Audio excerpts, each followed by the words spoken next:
Welcome to the Dr. Lori Mars podcast, where she interviews experts in health and science, sharing their expertise so you can live your healthiest life. This episode of the podcast is proudly sponsored by Fit Vegan Coaching, the world's leading whole food, plant-based body recomposition program for Gen X and baby boomers. Founded by Maxime, whose personal journey began after losing his ex-fiancée to breast cancer, Fit Vegan Coaching is on a mission to disease-proof the world through the transformative power of plant-based eating and fitness. This program is the Rolls-Royce of plant-based coaching, offering all-inclusive services, personalized plans, world-class accountability, lifelong support, and more. Say goodbye to the yo-yo dieting and embrace a lasting transformation that will rev up your metabolism even post-transformation.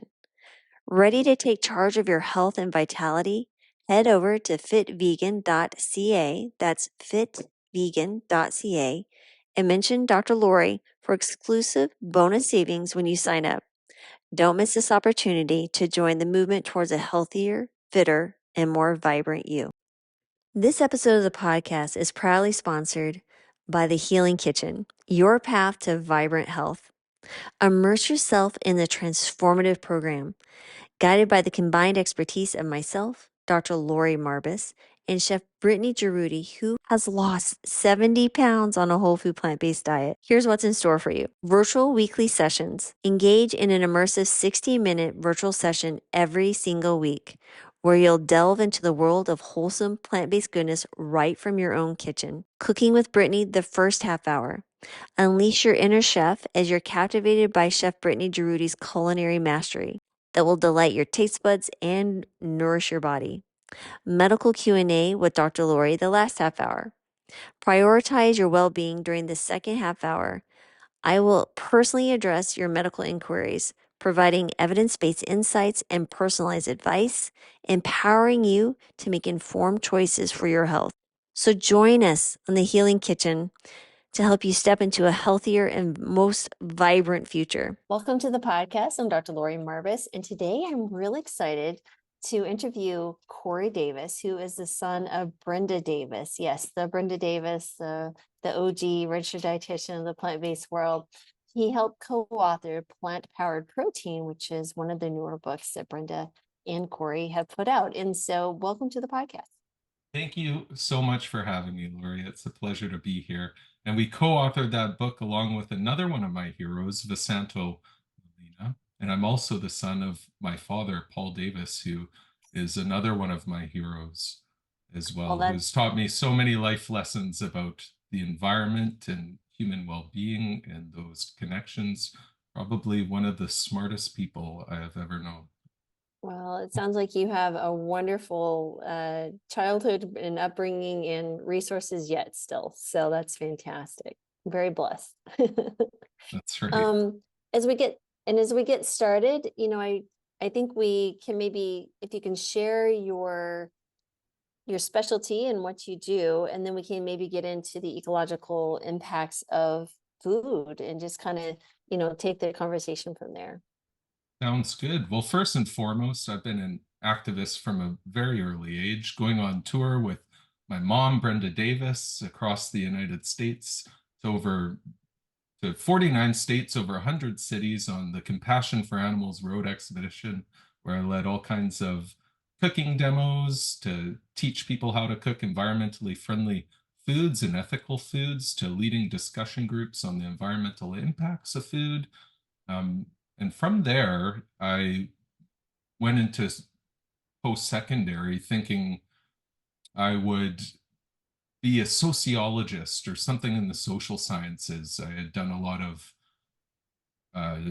training in outdoor education before then, just out of high school, where I became a sea kayak guide and rock climbing instructor and canoe instructor, things like that. And I really wanted to bring people closer to nature. And I thought going into sociology or social services in some way, shape, or form, I could help troubled youth or whoever make a better connection and develop a sense of place that really takes at the center point the land in which we live. But in that venture, I found a profound um, motivation inside of me to go deeper into the environmental impacts of society. And so I went into environmental land use planning, followed that. I did environmental science, then a couple master's degrees in business and intercultural communications. Part of the work I've done over the past several years is working with Indigenous communities across British Columbia and Canada on natural resource development. So trying to mitigate the impacts of natural resource development on the rights and title of Indigenous peoples in collaboration with them, which is inextricably linked to their rights and title on the land in which we live. And I guess that about sums it up for me. Well, that's But a that's a lot to sum. I love that, and how you followed your heart and found a really unique niche to work on and really make a big difference. So yeah, can we get thank you. back to, And I should yeah, add that I'm a professional agrologist by trade, which mm, is deals with the management and conservation of agricultural lands for food production. And my specialization in that is environmental conservation. And the way I view it, all the habitable land in North America and indeed the rest of the world is agricultural land, which was used by indigenous populations for thousands of years to harvest and maintain medicinal and traditional food plants, as well as sustaining a, a way of life. mhm. Absolutely. So I think there's a lot to unwrap here. So can we maybe start with the current state of affairs? Can we speak to what is our food system doing to our environment from your perspective? My goodness. So from my perspective, agriculture is the leading driver of many of the environmental impacts we see today. But first, maybe I'll just preface this with something that the environmental crisis we're in, because it is a crisis, is inextricably linked to the social crisis. And I'd like to introduce a concept, systemic environmental discrimination, which refers to environmental impacts that are not evenly distributed among social or racial groups that often results in socioeconomic disparities that is perpetuated by political, economic, and social systems. And when we talk about environmental impacts, it's important to start by defining what we mean there. And I'll put it very concisely that environmental impacts are just changes in our environment, our surroundings that have an adverse effect on air, land, water, fish, wildlife, or the inhabitants of an ecosystem, could be humans, such impacts like pollution. And note that most of these impacts have a direct link to public health and quality of life issues. And there's many routes or pathways to environmental impacts, and they all typically start with me and you. We demand a product and industry must produce it. And production creates environmental impacts. In other words, when we buy something, it creates demand and industry provides it at some environmental cost. An environmental cost that is often not reflected in the price of the material good that we're buying. And the cost that we're not paying for ends up being absorbed by society at large through the loss of ecosystem services that the environment provides, or the addition of carbon to our atmosphere, chemicals in our water. But again, that impact is disproportionately distributed to the most vulnerable communities. And that's why it's so important that you know where your food, your clothing, your electronics, or whatever comes from. Like, I bet you didn't know that, or many of the listeners don't know that a smartphone contains 75 different elements that need to be mined from the environment. And do we know who mined them? Was it children? Were they slaves? From what country? Do they have enforceable environmental regulations? Who's drinking the contaminated water? And as consumers, we have a duty to know what we're buying. Every dollar we spend is a vote for what you want the world to become. You give that money to industries that make the world what it is today. Do we ever vote for a politician without knowing anything about them? I'm guessing not. Now, air pollution, for example, is definitively disproportionately distributed. If you can afford it, you'll buy a home in an area with good air quality, and in turn, you'll likely need to drive further to work, which requires road development and maintenance further from the core areas of town, which has another suite of impacts, from habitat fragmentation to increased dust in the atmosphere. Your house will likely be larger than in poorer communities, so you'll use more natural gas, wood, oil, or coal to heat or cool your house, thus contributing even more to air pollution. And if you can't afford it, well, pollution is demonstrably correlated with socioeconomic disparities that disproportionately impacts minority communities.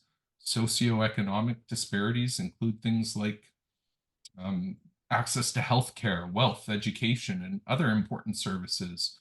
And people with lower socioeconomic status often have higher risk of disease and disabilities. Things like access to education certainly increases the likelihood that someone brought up in a polluted area will remain there and raise their kids there. But the pollution present linked to things like cancer, cardiovascular disease, lung disease, respiratory problems, well, the sense of place only further perpetuates the disparities that are already present just for being a minority.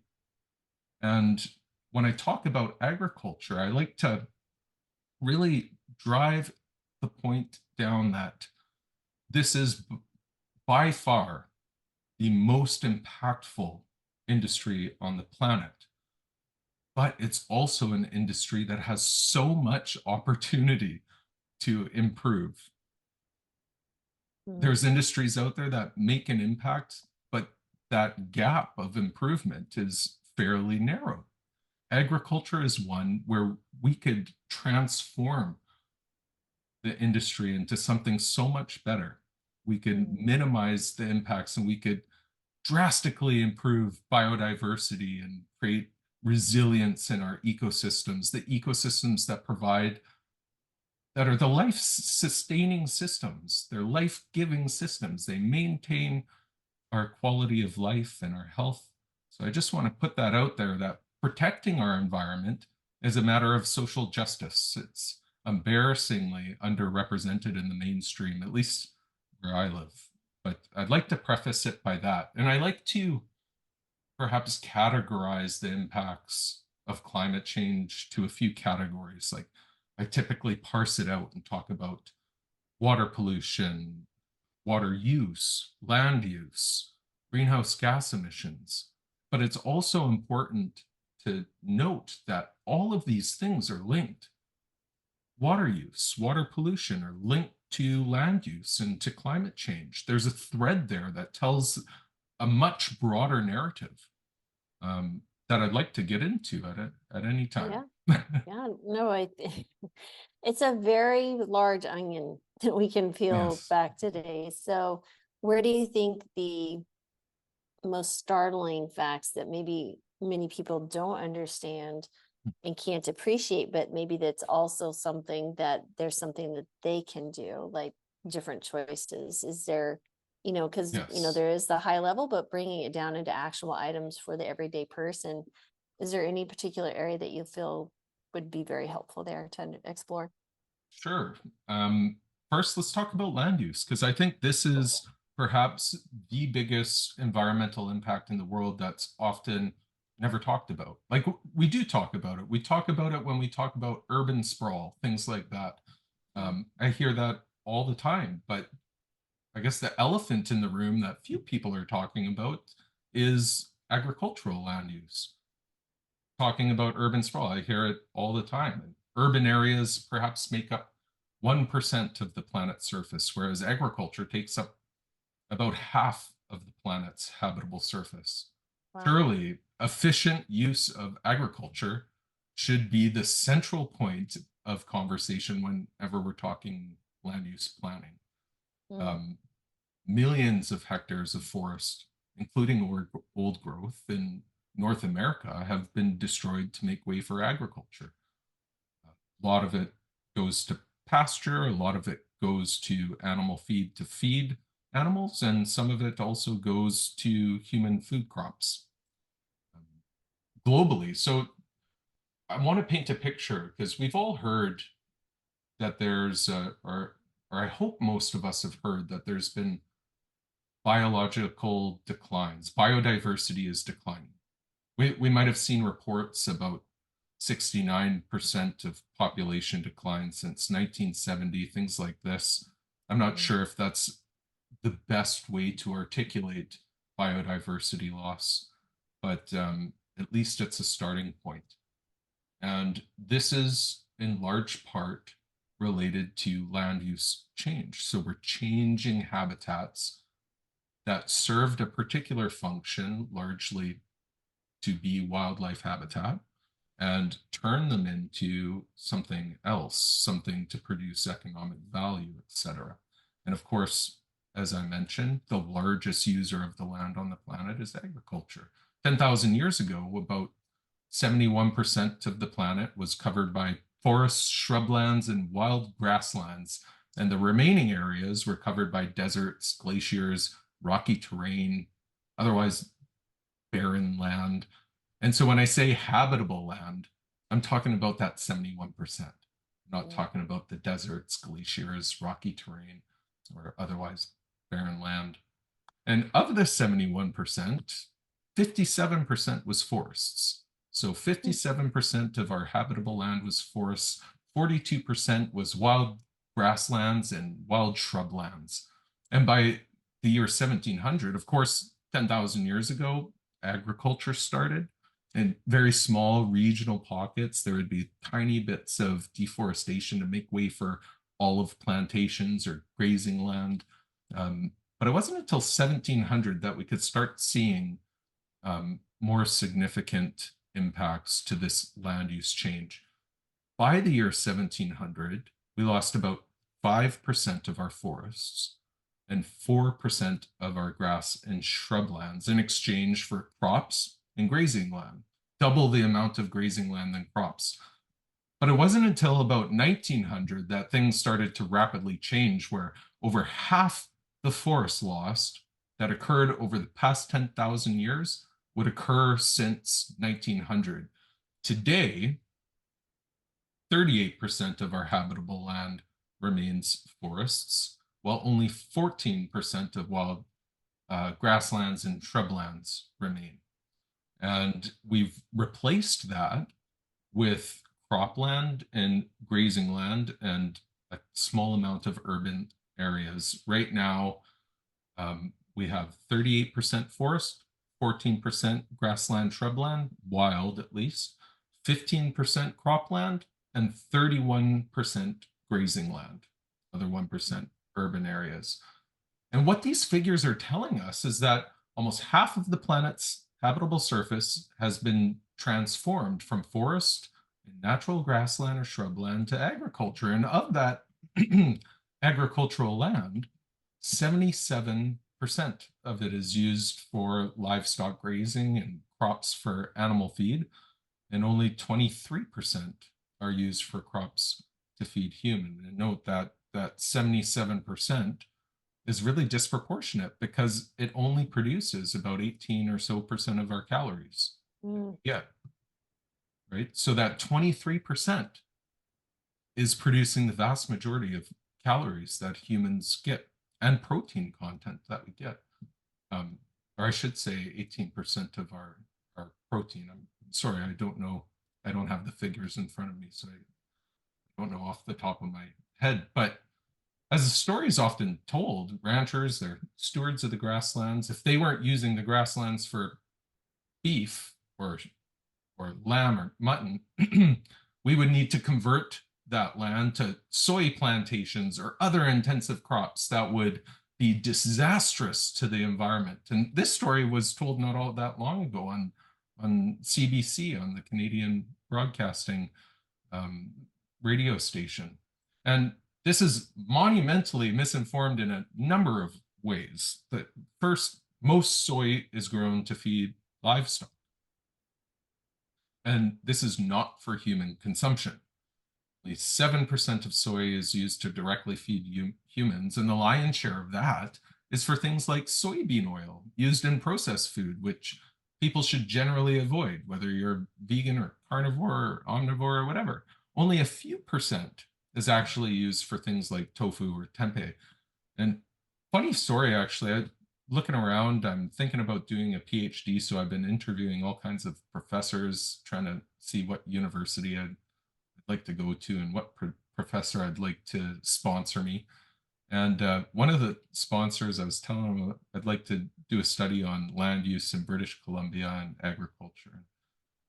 Talked about my diet and would like to compare what would happen land use wise if we transition to a more plant-based diet. And he said, soy, tofu, that's a destructive monoculture crop and this and that. Well, go to your grocery store shelves, whether you're an omnivore, carnivore, vegetarian, vegan, whatever, and look at the tofu available. They're almost always, like at least here, they're almost always labeled non-GMO or organic. It's not that I'm against GMO in principle, but I'm skeptical of certain kinds of GMO foods, such as Monsanto Roundup Ready products, like Monsanto Roundup Ready soy, almost exclusively used to feed livestock. In fact, Unearthed did a really good expose not all that long ago that looked at what industries are driving hazardous pesticide demand. And they found that animal agriculture is the leading driver of hazardous pesticides used in agriculture. That was called Unearth? Yeah, Unearthed in Greenpeace. So you could check that out. Just look up Unearthed Greenpeace hazardous pesticides and you'll see a bunch of articles and be able to, they have a beautiful, beautiful infographic showing it. So, cool. But here's the thing. Here's the second point. It's, you wouldn't have to convert pasture to intensive cropland. As it currently stands, and this is excluding crops used for things like biofuels and other industrial applications, we use approximately 4.13 billion hectares of land for agriculture to serve our current diets. 2.89 billion hectares of that 4.13, about 70% of total agricultural use is pasture. And people think pasture and they might think natural grasslands and cattle grazing in this picturesque landscape, but it's not exactly that. It's a lot more nuanced. Probably won't get into all the nuances of grazing on natural pasture today, but note that here, at least in Canada, about 25% of pasture is called tame pasture, which is pasture that has been seeded with non-native grass and is typically irrigated, so it takes water. But with that aside, almost 3 billion hectares is pasture of that 4.13, and 1.24 billion hectares are used for crops, about 43% of which are used to produce crops that feed livestock, and 57% of those crops are used to feed humans. Now, if we were to just eliminate beef and mutton, keep dairy, keep chicken, keep pigs, we would not only cut the amount of land we use for grazing by 65% from 2.89 billion hectares to just over 1 billion, we would also reduce the amount of cropland required while still maintaining a healthy diet by 70 million hectares. That's an area larger than California plus Oregon. So that's a very large area. And that's because cattle don't just eat grass. They don't just eat parts of crops that humans don't eat, the waste parts of the plants. They also eat crops dedicated to them. For example, in Canada, we feed our cows a lot of barley. In the States, they feed a lot of corn, but they've are also fed soy from the Amazon. They're fed all kinds of things. If we were to also eliminate dairy, we would eliminate the need for pasture entirely and further reduce the amount of crops required to feed the globe by another 70 million hectares. So if we were to eliminate beef, mutton, and dairy, we would reduce the total amount of agricultural land we currently use by almost 75%. Wow. And reduce the amount of cropland we use by 140 million acres. This argument that we would have to convert pasture to more intensive cropland is definitely mute.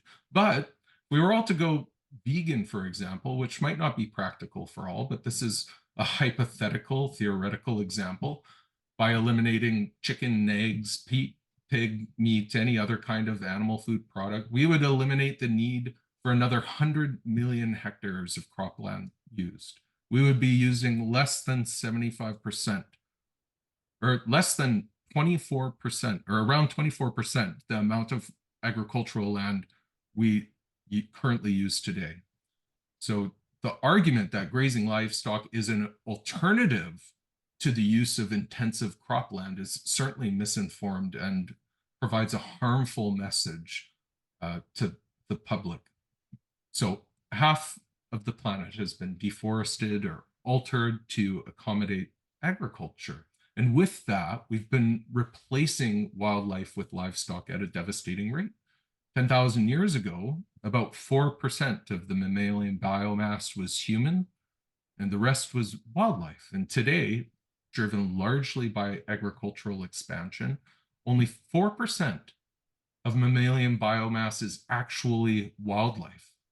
36% is human and 60% is livestock. So that biodiversity crisis I was alluding to is a real one. This is an absolute fact. And it's a similar story with birds. Now, 71% of bird biomass is poultry. Only 29% is actually wild birds. And so there's a biodiversity crisis and conservation. And one of my heroes, E.O. Wilson, one of the most famous and well-respected ecologists of our modern era, rest in peace, once said that only by committing half of the planet's surface to nature can we hope to save the immensity of life forms that compose it. Unless humanity learns, and I have the quote in front of me, so I'm reading directly from it.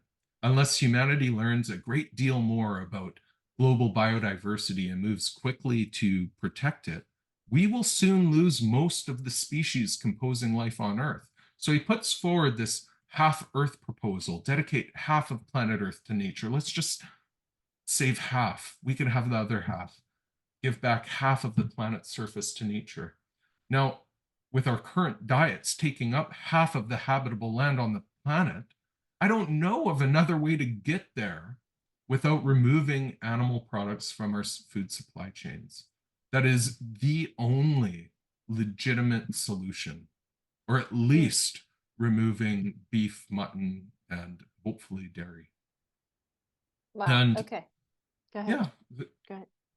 Okay. Well, I'd like to also say, we talked about the biomass of planet Earth, and there's a 60% of mammalian biomass is livestock. And this has resulted in a concentration of domestic livestock. Over time, we've been going from pastoral forms of farming to more intensive industrialized form of farming. And domestic livestock creates a cesspool of disease transfer. Hence the vast quantities of antibiotics fed to them. I think in the United States, 80% of the antibiotics sold goes to animal agriculture, 70% of which are medically important. So similar to those that humans use. Mm-hmm. Now, often the narratives we hear about disease in wildlife is disease threatening livestock, avian flu, bovine tuberculosis, etc. Now, livestock producers here, and indeed in the United States as well, have campaigned to kill all kinds of wild animals like wild elk near on pastures for two primary reasons. First is that elk also graze grass and forage for food, and hence their competition for cattle. But two, there's a risk that elk will transmit bovine tuberculosis to the beef herds. And the first time I heard this, I thought, wait, what? Our elk have tuberculosis? There's a tuberculosis problem in our wildlife? I've never heard it said like that before, though. I've only heard that elk presents a risk to cattle by transmission of disease. But wait, our elk are sick? And why? Why are our elk sick? Yeah, they're sick, and it's because European cattle have infected wildlife with tuberculosis, who can now transmit it back to the cattle. But we only hear one side of that story, that our livestock industry is trying to protect their economic assets that are cattle for beef production, not the story that our wildlife is getting sick. If you're a hunter, you might not be aware of chronic wasting disease, or CWD, in wildlife like deer. And CWD is a prion disease like mad cow disease. Well, how the heck did it spread to our wildlife? We don't actually know, but there's three really good hypotheses. First, it could have transmitted through sheep farming in North America, through the sheep form of spongiform encephalopathy, scabies or scabies, I can't remember. Second, it could have transmitted through deer farming, so you concentrate deer. Three is that it could have spontaneously developed in wildlife. This could have been caused by ecological changes, for example, the loss of wild predators, which resulted in an increase in concentration of these wildlife populations, who then became more exposed and vulnerable to contact or ingestion of each other's feces or urine. It might transmit from individual to individual. But why is this important? Our wildlife are sick. And like mad cow disease, there's a risk of spread. Our wildlife are sick, and all we ever hear about is the health of our cattle, chickens, and pigs. Avian flu is another example that is generating a lot of media attention. But the point is that agriculture or livestock farming results in many impacts, much of which we don't understand, and much of which goes undiscussed. The public is unaware, and the narrative we hear are animal agriculturalists as the protagonists of the story, protecting their herds, chickens, etc. But to me, the true story is a history of ecological degradation, I guess. So, question regarding, you'd mentioned agriculture and animals, but I have a patient who mentioned that they moved to a more recent rural area, and they noticed a foul odor. It smells like ammonia in the air, and it was like, 3 miles away. They noticed that there were like chicken CAFOs and different things like that. And then you hear about, for example, in North Carolina and all the pig farms, and how they're spraying feces on different fields, and it's blowing into, like you mentioned, lower socioeconomic rural communities. Can you talk a little bit about the health impacts on humans? Because I think if we can highlight that fact, people might be a little bit, see that as a bit more of an urgent issue. Because it seems such a big problem, but when we kind of make it a story and see this is our human problem from your next door neighbor, or you, or your children, or whomever, I think that's really impactful. Yeah, I really appreciate that question, because I really like to drive it back to impacts to us, because I think it will compel people to think about it more deeply. Yes, well, let's start with E. coli, because it's top of my mind. My mom lives in Calgary, and last year in Calgary, there was an E. coli outbreak where around 450 people have become ill, mostly children. There are often E. coli infections that go largely unnoticed in the media, but here in Canada, there's been many documented major outbreaks. In 1980, There was an outbreak resulted in the death of a child. 1982 in Ottawa, 31 people got sick in a nursing home. One died. 1985, 19 people died in a nursing home. 1991, 520 Inuit people fell ill in the Northwest Territories. 2 people died. Perhaps the biggest outbreak, when we call it an outbreak, was in Walkerton, Ontario. This is in Canada. I'm not as familiar with the United States. But the NRDC did a really good report on CAFOs in the United States and impacts on water quality, called CAFOs, what you don't know is hurting us. Really good report or expose on CAFOs in the United States. But in Walkerton, Ontario, in the year 2000, cattle manure infected the water supply, where 2,300 people fell ill and 7 people died as a result. And this was interesting. I studied it in my undergrad because manure, particularly livestock ranching, is kind of a non-point source of pollution. It's so ubiquitous across the environment that legally it's really difficult to demonstrate which rancher where you can't really charge somebody. It's really difficult to, anyways, rather than a point source of pollution, which would be like a pulp mill. You could test above and below the pulp mill, and you could tell exactly kind of what it's discharging into the receiving environment. But with cattle, it's kind of, there's feces everywhere. It's washing in during the spring freshet. There could be a number of different ranchers everywhere. How do you really tell? It's really difficult.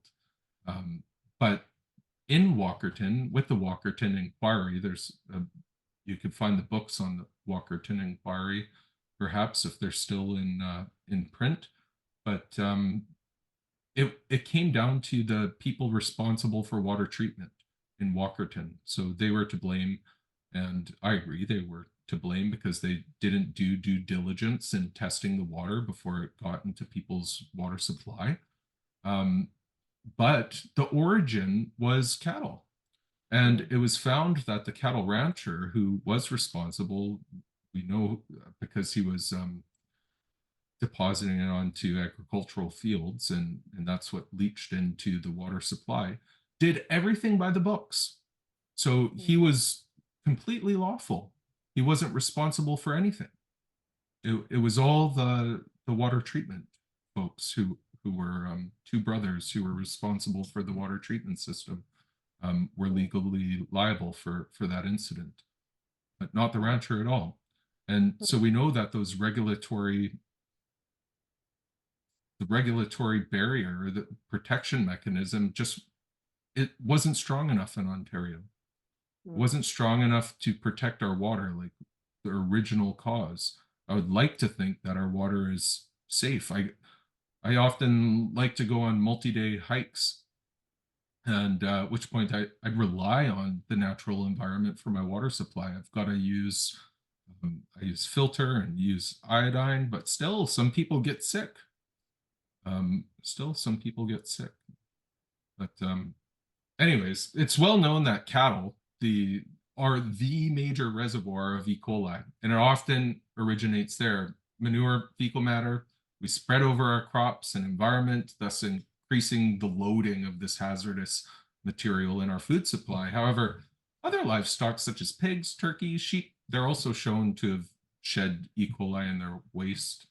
In the United States, I'll turn it back to the US, E. coli infections cause 73,000 illnesses, 2,200 hospitalizations, and 60 deaths annually, bringing the economic burden of E. coli illness to $405 million per year.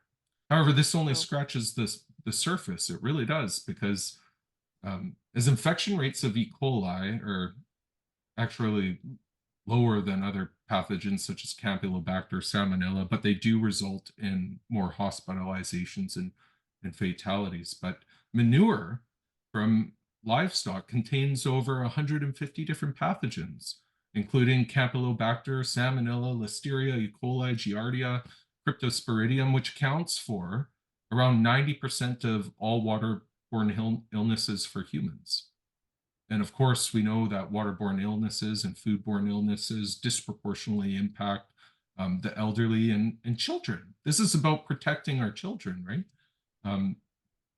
But the FAO claims that there's a global water quality crisis, that water pollution is a global issue challenging economic growth and the health of billions, and agriculture plays a major role in water pollution through the discharging of large amounts of pesticides, herbicides, fertilizers, drug residues, and sediments into our very precious water bodies. This increases the risk to water-based ecosystems, drinking water, and economic potential. The BC Assembly of First Nations describes water as the blood of Mother Earth, and the Rig Veda Hinduist text characterizes water as being like our mother, and that to contaminate water means to destroy water.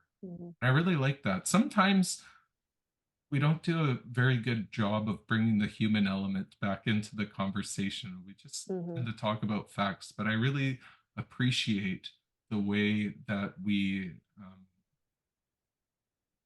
characterize this in culture, like the importance of water, the cultural importance of water. Almost 40% of the water bodies in the European Union are significantly impacted by agricultural pollution. In the United States, agriculture is the largest polluter of rivers and streams, significantly polluting wetlands and lakes as well. But livestock operations are growing and becoming more intensive than our production of crops, which poses another threat, which is that increasing quantity of waste, such as manure, pesticides, and fertilizers. Furthermore, new pollutants also emerged from the animal agriculture sector in the form of antibiotics, which we talked about briefly, vaccines, and growth hormones, which enter our ecosystems and drinking water courses. The World Health Organization recognizes zoonotic pathogens in the water as an important health concern also. Aquaculture, like producing fish on land, is also contributing to negative impacts from their waste, feed, antibiotics, fungicides, biocides, and disease. Biocides, I mean like anti-fouling agents used to eliminate microorganisms. There's a really good book, Alexandra Morton here in British Columbia, who did an expose on some of those salmon farms and the link to disease in our wild salmon. Her book was called Not on My Watch, I believe. Brilliant expose of that whole issue. But the environmental or the economic and social cost and environmental costs of agricultural caused water contamination, it costs billions of dollars every year. E. coli alone, 450 million in healthcare costs in the United States. But as the demand for food increases, so does the pressure on water quality. And as we approach 2050, often here, the population is expected to rise over 9 billion people, and all kinds of researchers are exploring strategies, including dietary change that might be necessary to mitigate the challenge of feeding everybody. And so that's a developing threat. And antimicrobial resistance, of course, is another serious threat that the World Health Organization talks about. Antimicrobial resistance in humans. And we talked about how that might link back to animal agriculture with their huge use of antibiotics. But when I think about those CAFOs are, in the United States at least, are tend to be located in areas where minority populations, low-income populations exist, and so they're disproportionately impacted by those by the contamination. I mean, nitrates in the water, um, also the air pollution, etc. So I think that's a big issue. But we also got to think about even when everything goes according to plan and you follow the law, just like in the Walkerton, Ontario example, things can still go sideways, and leakages can happen. Um, all kinds of impacts could happen to the environment by waste spills. And that NRDC report did a really good job of sort of summarizing some of those instances. So first, maybe I'll just say before I talk about some of those waste spills that happened in the United States, because some of them were quite traumatizing and impactful. Some are hard to even hear. But here in British Columbia, like we often think about, I'll bring it back to cattle first. We often think about cattle as being like this pastoral way of producing food. It's people living on the land with their animals, and they graze the land. The grass rejuvenates, and they feed the people, and it's sustainable. It keeps going. But what people don't often know, and I only know about here in British Columbia, but I'm sure it's similar across North America, over 90% of our cattle are auctioned off to feedlots in the fall. So they might live a year, 18 months before they're auctioned off in the fall. So they have a very short life of grazing before they spend maybe 6 months to a year in a feedlot before being slaughtered. But these are massive feedlot operations. Most of our beef in British Columbia, 95% go to Alberta, just a couple of feedlots, like 2 or 3 feedlots, and some goes into Washington State. And these feedlots are CAFOs. They are factory farms, concentrated animal feeding operations. And they don't just accommodate cattle, but they accommodate pigs, chickens, or whatever other meat or dairy products we choose to eat. And CAFOs certainly present a significant challenge to both people and ecosystems.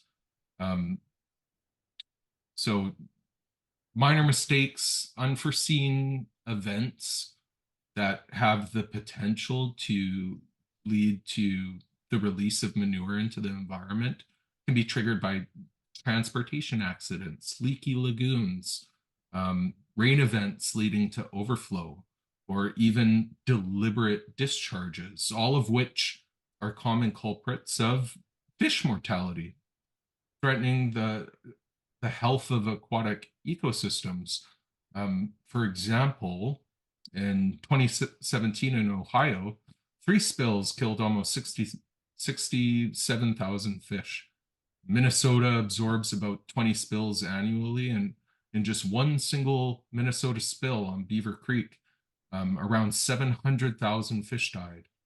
And these large fish die-offs caused by manure spills have and can have lasting, like long-lasting negative impacts on the wildlife in those regions. And this is really significant, especially when we think about reconciliation with Indigenous peoples or just people who are vulnerable, who might rely on fishing in the rivers for sustenance, even.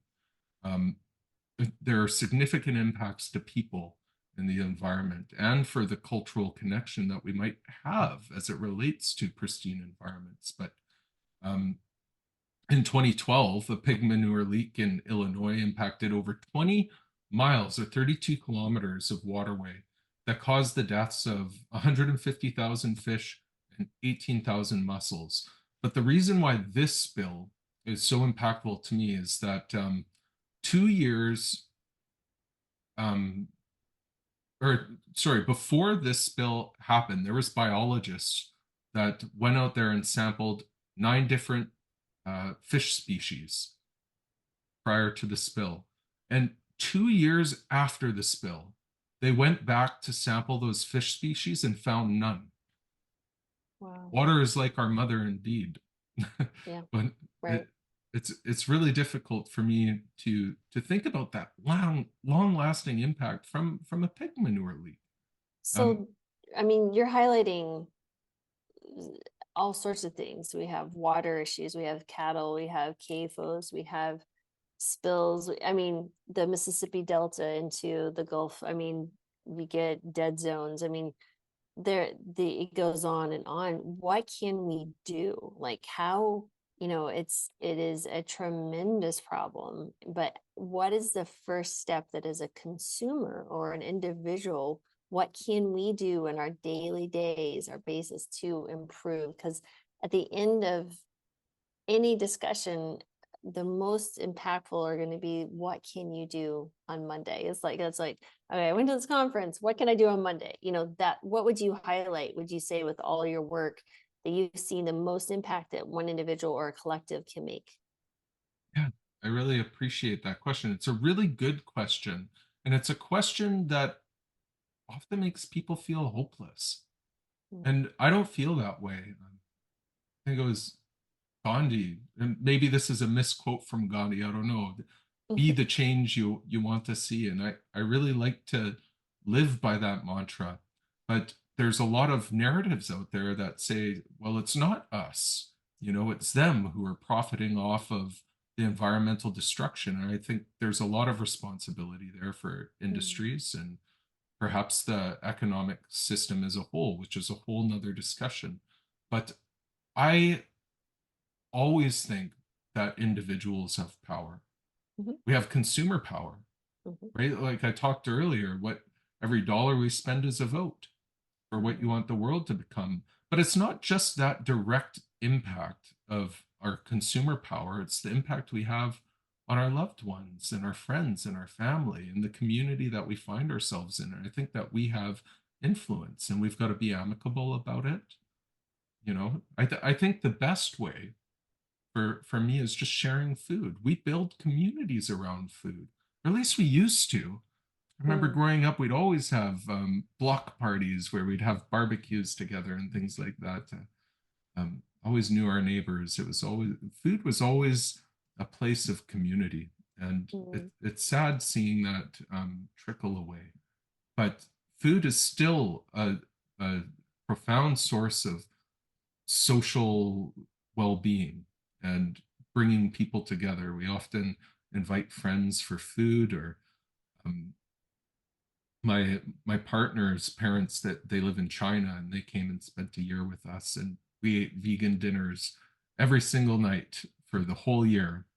And at first, I think they found it really tough. Socially, it was tough as well. They'd always want to send or post pictures of the food I make back in their Chinese social media like WeChat. And Yeah. some people would respond saying, "What, you can't afford meat?" Mm. We often Interesting. tend to think about, vegan diets of being a diet of privilege, and that's not. I never thought of it that way. I always thought beans were super cheap, something I love to eat. But in China, like my partner, when she was growing up, she used to go and buy these junk food meats, but they were all plant-based meats. But Mm. also, so the junk food meats that were plant-based, those were cheap. Oh, They're cheap interesting. because it takes a lot less resources to produce. They were always cheap. And this was in the 90s. I mean, in the 90s, you couldn't find any veggie meat here in Canada. Like we might have had some Eve's deli slices and Eve's burgers, but that was pretty much all that you can find. But in China, um, it was everywhere and they were Mm. cheap. And it was a sign of socioeconomic status. If you could afford the meat, you'd buy it because it tells people that you have a higher socioeconomic status. So when they were sending pictures back to China of the food that I was making them, people did comment like, "Oh wow, you can't afford meat, this and that." But Mm. I think it's also been appreciated as well. those views. But what is the best thing? We have consumer power, we have the power to influence. I think sharing food is perhaps one of the best ways we could influence others. By the end of the year, my in-laws said that they're going to take this tradition of eating vegan dinners back home with them.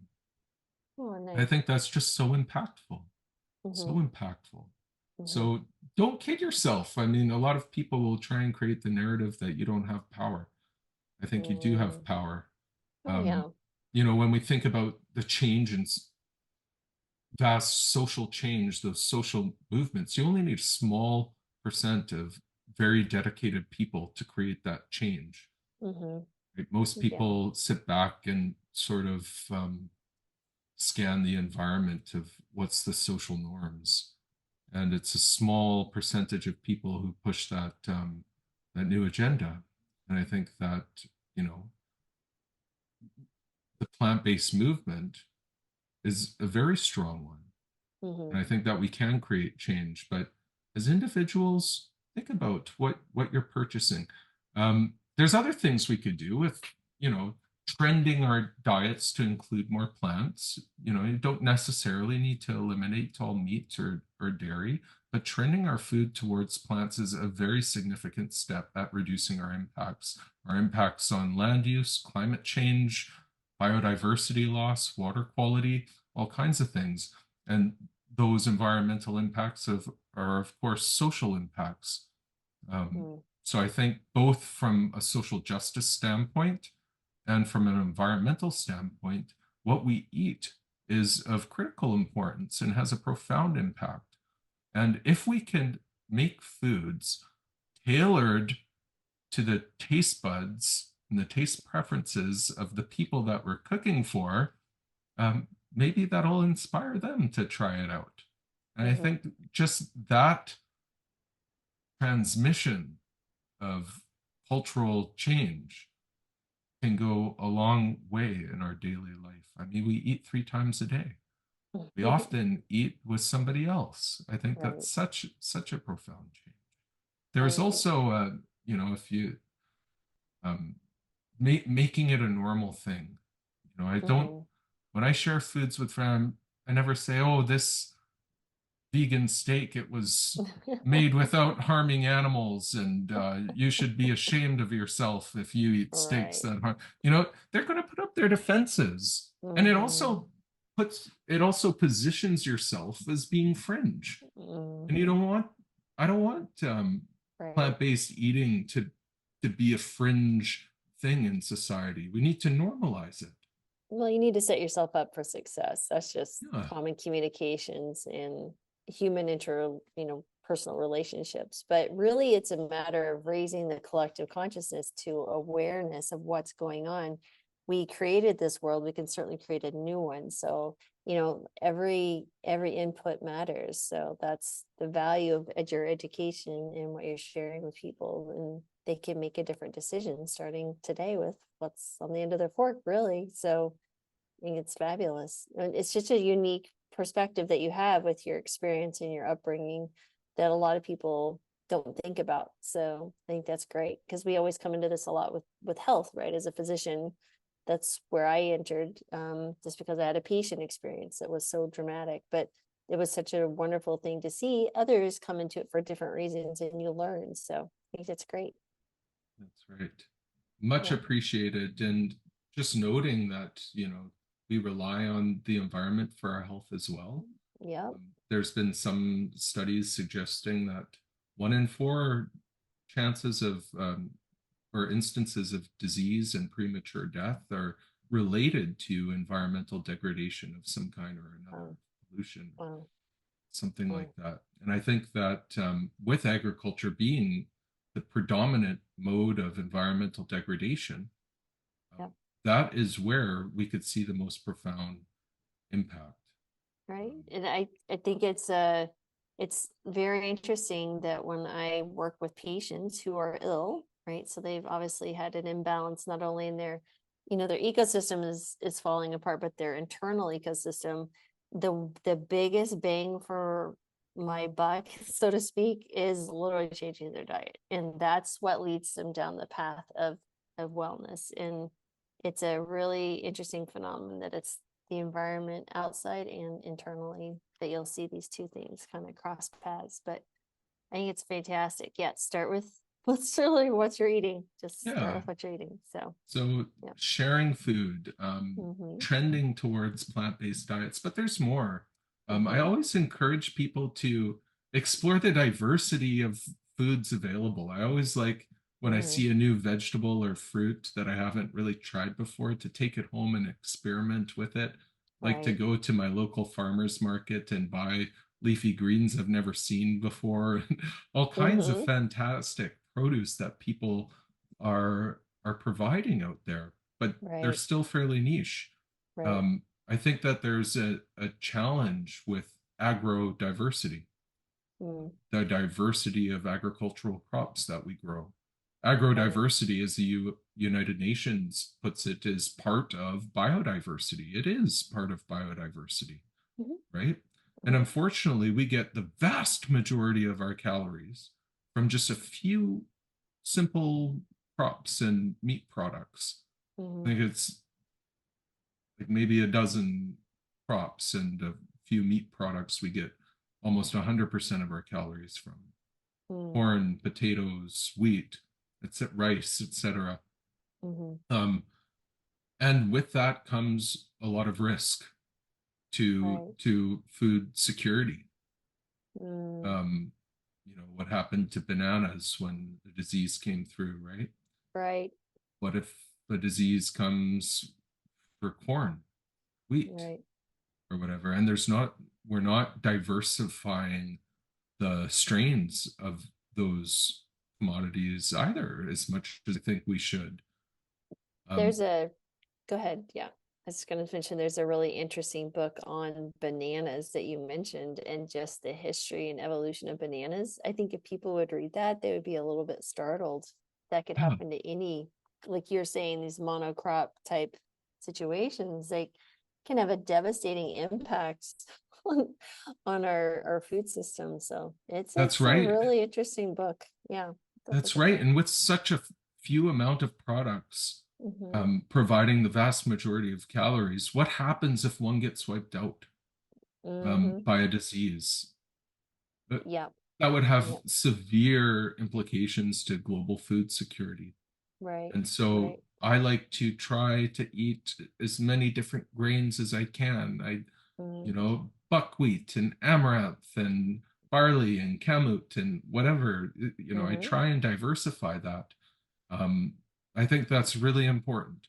And Yep. same with our backyards. Sure. If we grow a garden, we're increasing the biodiversity in our Mm-hmm. backyards rather than just being grass. Last year, I took a shovel to my grass and started just taking it out of the ground and building up the soils so I could plant potatoes, Nice. which grew awesome. And I had a whole bunch of purple potatoes, a different variety.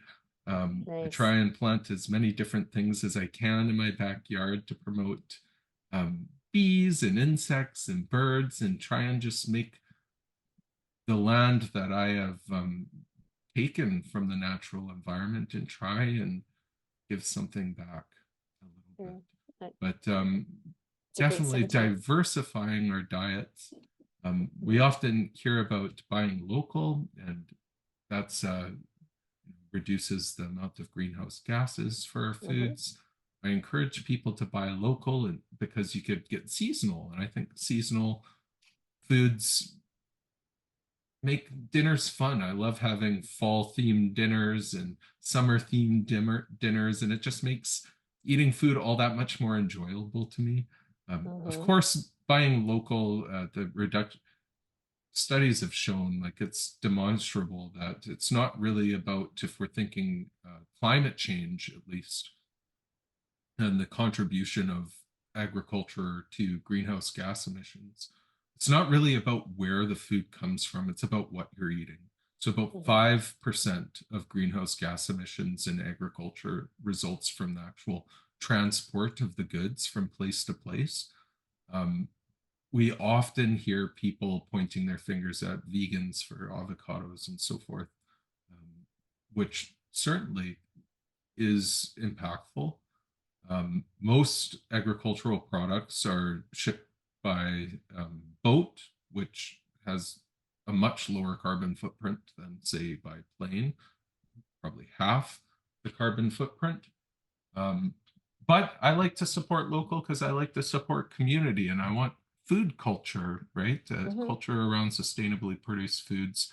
Of course, when we think about agriculture and emissions, it's largely the livestock sector, beef and Right. sheep and goats contribute the vast majority. And, you know, the FAO, for example, asserts that about 14.5% of all greenhouse gas emissions comes from animal agriculture, which is probably a low ball.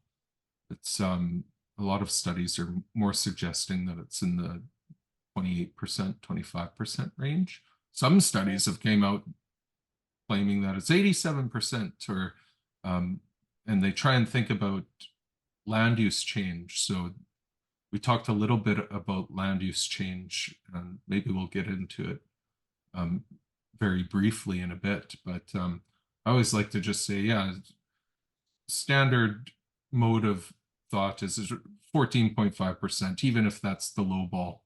Imagine that it is 14.5% of greenhouse gas emissions comes from animal agriculture. Transportation is about 11%. And so as much as we hear ride your bike more or car share or buy a hybrid, I think that if we're being rational and reasonable, we should also hear with that same veracity, eat less beef and dairy if we want to cut emissions. If you were to go from a normal car to a hybrid car, a similar hybrid car, you would reduce your greenhouse gas footprint from emissions by about 45%, something along those lines. If you were to switch from eating beef to lentils, that's a reduction of 90% greenhouse gas emissions. You could certainly get a lot more bang for your buck, and it's cheaper. I mean, a bag of lentils is cheaper than, you know, however many steaks. Probably cheaper than one steak, and you'll get a lot more meals out of your lentils. That's right. And healthier. And so it's a win-win-win. There's no negatives here at all. But if you had to say, you know, what would be your final recommendation for folks, you know, as we're coming up on, I kept you past your time already, but what would be your final like take home message from everything that you shared with us today? Is there one particular thing that really want to drive the point home? Yeah, and I think I've already said it. Let's think about trending our diets towards more sustainable foods, which is predominantly plants, and let's share them. Let's share it, and let's make it a pleasant experience for others who might not be used to such plant-heavy diets that you're sharing it with. Make it an enjoyable experience. Tailor those foods to their palates, even if it's not what you would eat on a day-to-day basis. Inspire somebody else to try something new without necessarily pushing an agenda on our friends. So I really think that just sharing is caring, and I think that's the best way forward as an individual is trend your diet towards plants and share it, and share that love with everybody else. I think it's a great message because you're sharing love with them. So you're inviting them for a healthier meal and a tasty meal, but also helping, as we should say, Mother Earth. So that's fantastic. That's right. And if your audience is interested at all, check out our book, Plant Powered Protein. There's a bunch of wonderful recipes in it. Definitely try them, experiment with them, make your own, use the recipe as a baseline. We do talk about the environmental impacts of food. For example, we go through with several charts showing the comparisons between different protein sources and the greenhouse gas emissions, water use, water pollution, land use. So it's a really easy breakdown of the costs of those foods on the environment. So if you're interested, please check that out. There's a suite of resources online. I really love the website, Our World in Data, that takes data from all kinds of scientific literature on the environmental impacts of agriculture and the environment in general, and breaks it down into really easy ways that people can understand with wonderful infographics. They even have that data. The data I used in the book was from Joseph Poor and Thomas Nemechek on their paper, The Environmental Impacts of Food. I think it's called, from 2018, the largest study in the world on the environmental impacts of food, which covered 36,000 different farms across the world, and did a big study on the environmental impacts, detailing land use, land acidification, water pollution, etc. But they take all that data, the same data we used, and breaks it out into interactive charts. So you could actually turn on the different foods that you're interested in, and you could change it to greenhouse gas emissions, land use, etc. So it's such a wonderful resource. Hannah Ritchie was one of the publishers of that website, and she just came out with a book.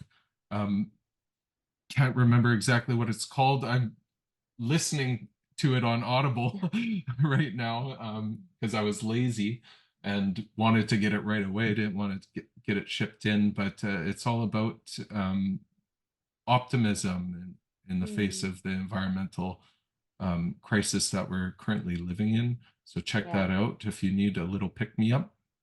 Yeah. I think a lot of people could use a lot of pick-me-ups, but Yeah. Absolutely. We'll have the links below. Everyone definitely check out the book. It's fantastic. But thank you so much, Cory, for your time today. We really appreciate you really educating us on the enormous impact that our decisions as a collective are having on our environment, and we need to act differently soon. So appreciate that. Well, it's been an absolute pleasure being here, Lori. And if you'd like to chat again, I'd be happy to.